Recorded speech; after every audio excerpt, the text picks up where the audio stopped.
좋은 아침입니다. 우리 찬양하시면서 아침 챕을 함께 들으시도록 하겠습니다. 넘지 못할 산이 있거든 주님께 맡기세요.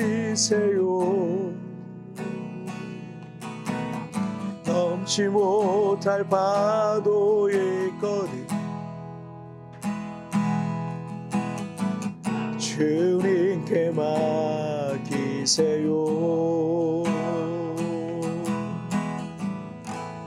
우리 가야 할 길은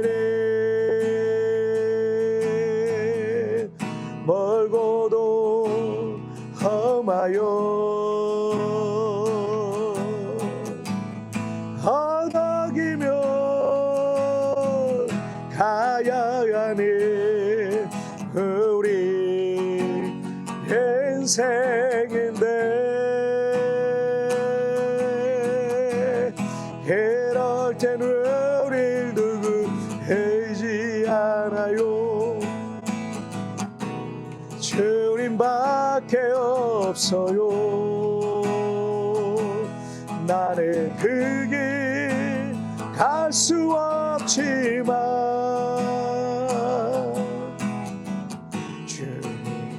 되신가요?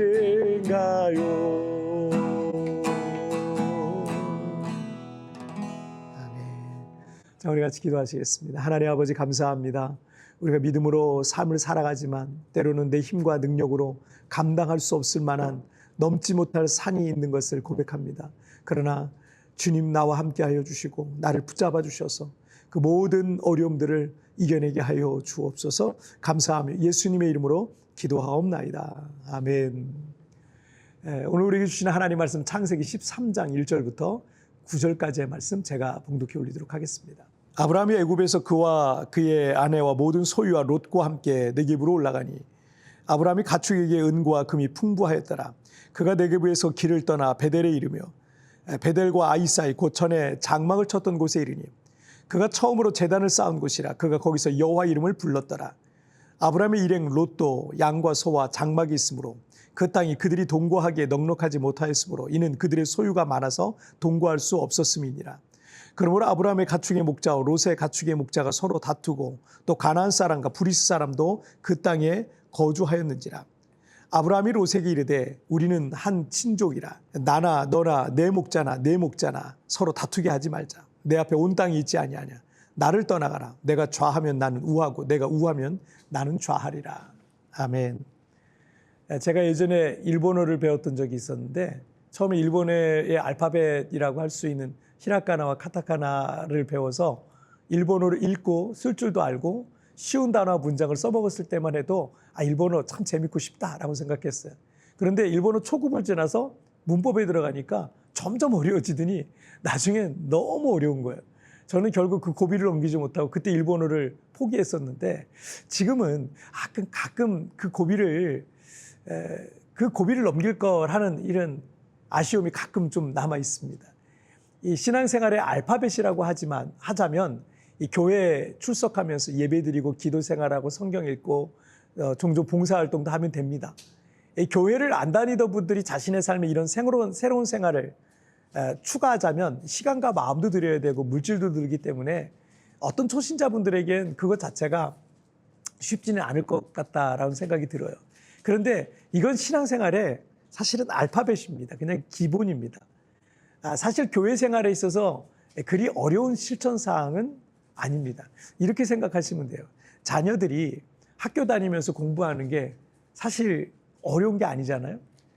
학교는 그냥 아침마다 가면 되고 공부 그냥 하면 됩니다. 물론 공부도 힘들죠. 그런데 여러분 우리 아이가 학교에서 따돌림을 당한다든지 일진 아이들한테 괴롭힘을 당한다든지 어떤 친구 때문에 학교 가기를 죽을 만큼 싫을 정도로 힘들어한다면 학교 다니면서 공부하는 게 힘들겠습니까? 아니면 우리 아이의 마음을 힘들게 하는 그 친구 때문에 더 힘들겠습니까?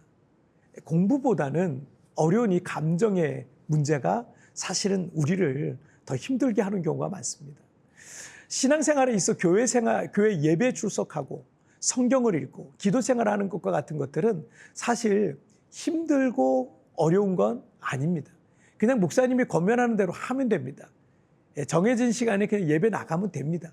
그런데 같은 교회를 다니면서 다른 성도와의 어떤 감정적인 문제가 생길 때 그 문제가 제대로 해결되지 못하면 그 교회를 계속 다니는 것조차 어려워질 수 있고, 더 심하게는 그 문제 하나 때문에 예수 믿는 사람에게 실망하고 교회 생활에 실망해서 신앙생활을 포기하게 되는 상황까지 벌어질 수도 있기 때문에, 교회에서 다른 사람과 어떤 갈등이 있고 어떤 시험에 빠질 때 우리는 이건 참 해결하기 어려운데 이거 어떻게 해야 될까?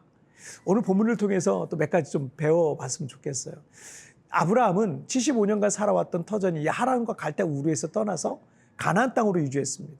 그때 유일한 혈육인 조카 롯을 데리고 왔었고, 가나안 땅에 기근이 들어서 애굽에 내려갔다가 아내인 사레를 바로왕에게 뺏길 뻔한 큰 위기를 겪기도 했습니다. 그러나 하나님께서 개입하셔서 아브라함과 사레를 건져주셨고, 오히려 아브라함은 애굽에서 롯과 함께 나올 때 바로왕으로부터 많은 가축과 은과 금을 받아서 나올 수 있었습니다. 하나님은 아브라함의 실수임에도 불구하고 화를 복으로 바꿔주셨던 겁니다. 3절과 4절을 보시죠. 그가 네게부에서부터 길을 떠나 베델에 이르며 베델과 아이사이 곧 전에 장막 쳤던 곳에 이르니 그가 처음으로 제단을 쌓은 곳이라. 그가 거기서 여호와 이름을 불렀더라. 이전에 아브라함이 가나안 땅에 들어왔을 때 처음으로 하나님 앞에 제단을 쌓고 여호와 이름을 불렀던 그 장소를 아브라함이 다시 찾아갔습니다. 그리고 그는 거기서 여호와 이름을 불렀다라는 거예요. 이것을 메시지 성경에서는 아브라함은 거기서 하나님께 기도를 드렸다라고 이렇게 번역을 하고 있습니다. 그런데 문제가 생긴 거예요. 아브라함과 롯은 목축을 했는데 두 가정의 가축이 각각 많았기 때문에 땅과 목초지와 물, 이게 되게 중요하잖아요. 이게 부족한 거예요. 그래서 아브라함의 가축의 목자와 롯의 가축의 목자가 심하게 이제 다투었던 겁니다. 여러 번 이제 계속 부딪히게 생겼겠죠. 어쩌다 한 번 다툰 게 아니라 그곳에 있는 가나안 족속들이 다 눈치챌 정도로 심하게 자주 다투었던 것으로 보입니다. 그 사실을 아브라함도 듣게 된 거죠. 그래서 8절과 9절을 보시면 아브라함이 롯에게 이르되 우리는 한 친족이라 나나 너나 내 목자나 내 목자나 서로 다투게 하지 말자. 내 앞에 온 땅이 있지 아니하냐. 나를 떠나가라. 내가 좌하면 나는 우하고 내가 우하면 나는 좌하리라. 아브라함은 이 가나안 족속인 불신자들이 하나님 믿는다는 이 아브라함과 조카 롯이 서로 다투는 모습을 조롱할지가 염려가 됐던 것 같습니다. 어떻게든 그 문제를 해결해야 했었습니다. 그래서 아브라함은 롯에게 서로 헤어질 것을 제안하게 됩니다.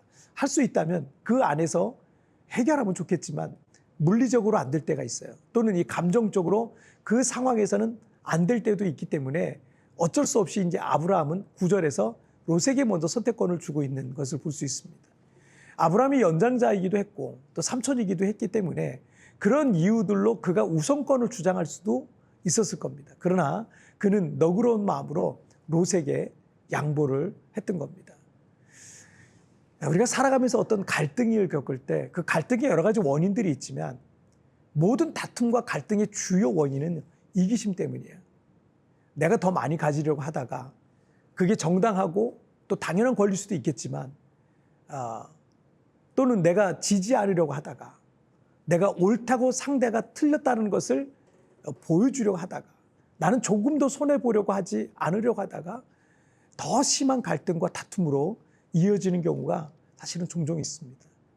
잠언 15장 1절에서 유순한 대답은 분노를 쉬게 하여도 과격한 말을 노를 격동하느니라 라고 말씀하셨어요.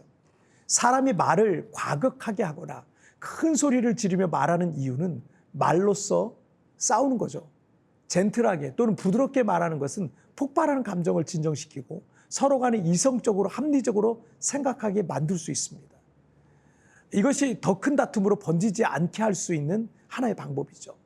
자, 그리고 아브라함이 롯과의 이 갈등을 지혜롭게 잘 해결할 수 있었던 것은 그가 욕심과 이기심을 내려놨던 거예요. 얼마든지 아브라함이 연장자로서 자신의 우선권을, 선택권을 주장할 수 있었을 겁니다. 하지만 아브라함은 롯에게 먼저 선택할 수 있는 기회를 준 거예요. 이 아브라함이 그럴 수 있었던 이유는 모든 복은 하나님께로부터 온다라는 이 믿음이 그에게 있었기 때문입니다. 하나님께서 아브라함에게 가나안 땅을 기업으로 주신다고 하셨는데 지금 당장은 양보했기 때문에 조금 힘들고 어렵다 할지라도 아브라함은 하나님께서 자신에게 그 약속의 땅 가나안을 주실 것을 마음속에 믿고 있었던 겁니다.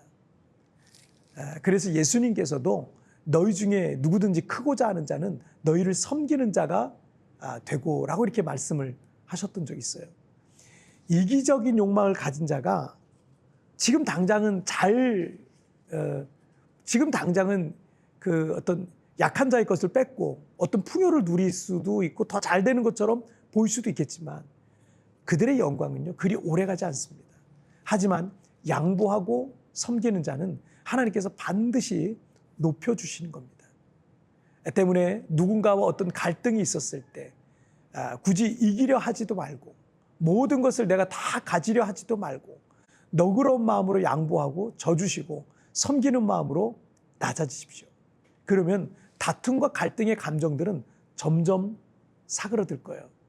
가끔은 왜 나만 늘 양보해야 돼? 왜 나만 늘 억울해야 돼? 이런 생각도 들 수 있어요. 그런데 하나님께서 내 억울함도 벗겨줄 거고요. 모든 복은요, 하나님께로부터 온다는 이 사실을 여러분 잊지 마세요. 하나님은 겸손한 자에게 은혜를 베푸신다라고 말씀하셨습니다. 그리고 우리가 예배드리고 기도하고 봉사하고 하는 일들을 하지만 진정으로 하나님을 섬기는 것은요, 하나님을 사랑하듯 이웃을 사랑하는 거예요. 때문에 다른 사람과의 어떤 이 갈등의 문제는 곧 나의 삶의 예배가 시작되는 지점이 될 겁니다. 교회에서는 믿음 좋아 보이는 사람이 밖에 나가서는 늘 이기적이고 과격한 말하고 다투고 살아간다면 그는 삶의 예배를 실패하며 살아가는 거예요. 다른 사람들과 좋은 관계를 이루어가고 또 다투지 않고 이기심을 내려놓고 양보하는 것까지도 우리의 삶의 예배인 것입니다. 여러분, 이 삶의 예배에 여러분 승리하시길 바랍니다. 자, 우리 같이 기도하실까요? 살아계신 하나님 아버지 감사합니다.